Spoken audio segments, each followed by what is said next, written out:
I'm Major Kellie McCoy. I'm a U.S. Army officer. I'm stationed at Fort Bragg, North Carolina.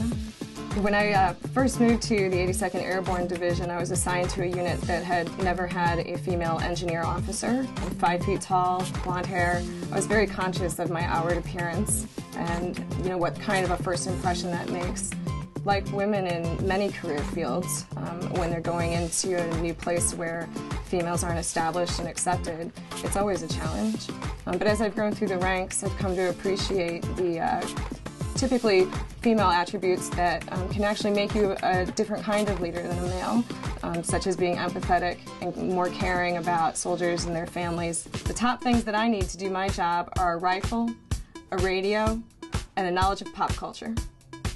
My rifle is very important to me. It's the primary means of self-defense while you're in combat. My unit's currently training to assume the mission of the Global Response Force. One thing we could do as the Global Response Force, in addition to humanitarian assistance, would be airfield seizure.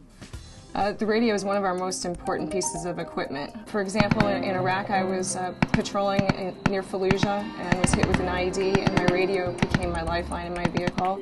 It's how you report what is going on to your commanders. It's how you call for medical assistance and how you call for reinforcements. The fact that I always go to the most dangerous spot while I'm deployed is actually a quote from my mother, who seems to think that whenever I get deployed is when things heat up in that area.